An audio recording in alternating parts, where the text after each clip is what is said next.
Good luck, y'all. Michael Watson, 6-5 suited. Raises, makes it 22K. Eric Seidel has pocket sixes. Likely to see a call. Sure enough, Eric does call. Dan Smith on the button has ace-king. Dan's almost certainly going to 3-bet here, in position with all that action behind him. And don't forget those massive chips. He re-raises to 63,000. Sam Chartier's just joined the feature table. He folds. Simon Ravensbeck also has ace-king. Another ace-king out there. This is going to make things pretty crazy. Ravensbeck 4-bets to 134,000. Watson and Seidel both fold. Nah, this is a little less exciting now since these two are destined to chop. Smith 5-bets. I'm all in. Ravensbeck moves all in, and Smith calls. This guy Ravensbeck must have some rep considering none of these guys ever appear to be afraid to get it in with him. 96% chance of a chop. No reason to hide that gorge face now. The flop has two spades on it, and Smith holds the ace of spades. Backdoor sweat. And there's a spade on the turn. Oh, come on. That would be too gross, right? Anyone else holding spades I don't want to know? Trust me, neither does Ravensbeck. And the river brings another spade. Oof. That was less cool than talking about a guy's bachelor party in front of his wife. That was grotesque. Dan, it's okay if you want to laugh. Ravensbeck gets 4-flush, and a big stack is taken out by the chip leader, who now has close to 2.8 million, a phenomenal number of chips. Can we please lose another player soon? That average makes me uncomfortable. Dan Smith, Jack 9 offsuit. Smith, the overwhelming tournament chip leader. It's been folded to him. He's in relatively late position. Yeah, he's in the cutoff. He raises to 36,000.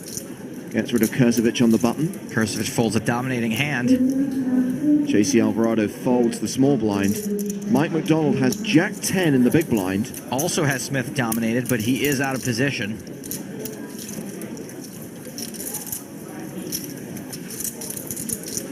Looks like Mike will defend, and we will see a flop. That flop, 7 Jack 9, 2 pair for Smith, the straight draw and top pair for McDonald. This flop is the worst thing that happened to a McDonald since trans fats got banned. McDonald checks to the razor. Smith continues for 52,000. Even though Mike's way behind, top pair and a good gut shot is almost just as good. Just not quite. McDonald calls. Looks like he might even think his hand is too strong to raise there. The turn. It's another jack, another full house for Dan Smith. McDonald improves to trips. This is just getting insanely bad. This is the worst thing to happen to a McDonald's since New York City banned large sodas. McDonald checks a second time. Smith will bet a second time by the looks of things. Sure enough, 133,000. There's a good shot. Mike just calls again, wanting Dan to keep repping that jack, which he is doing because he has it.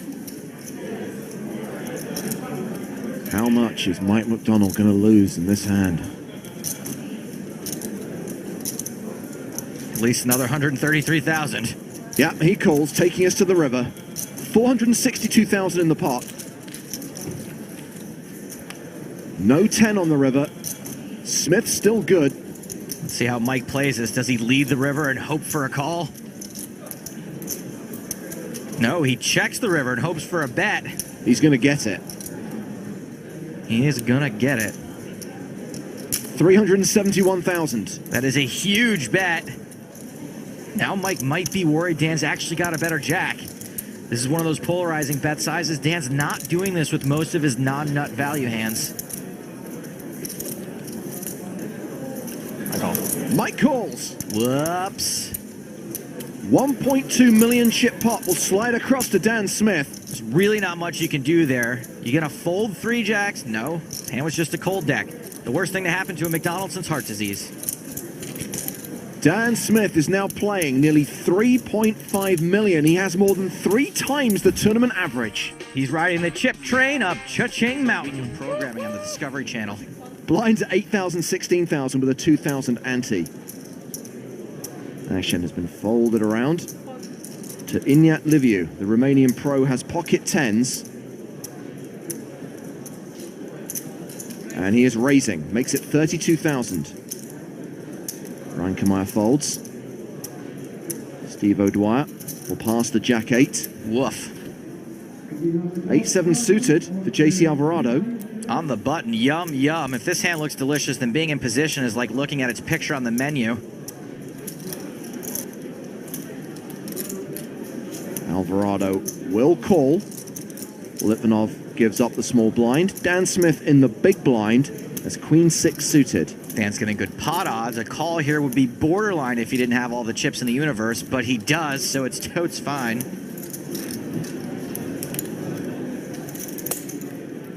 So Smith calls as well. We are going three-way to the flop. That flop, 6-9 deuce. Second pair for Smith, an up and down draw for Alvarado. Liviu still leads with tens. Liviu was the original raiser. 55. And he's got the most to protect against. Dan Smith checks to him. Liviu bets 55,000.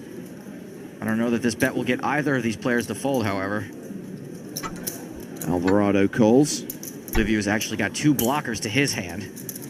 Smith calls as well. It's a three-way to the turn. Calls a little questionable, but Dan's getting stupid pot odds again. And he hits another 6 on the turn. Trips for the chip leader. This is a grosser turn than the twist in the crying game.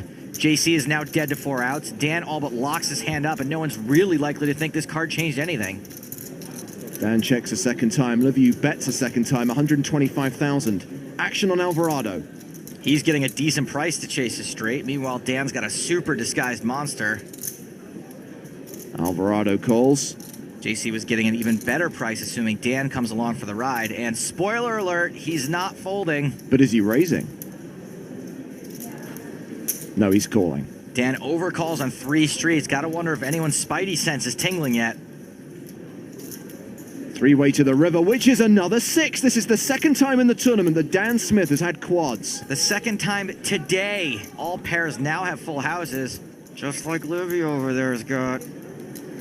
Smith checks a third time. Liviu now checks as well. Wow, either a very astute player or a guy who's going to lose value a lot of the time. I'm willing to chalk it up to some kind of insane physical read. Alvarado with the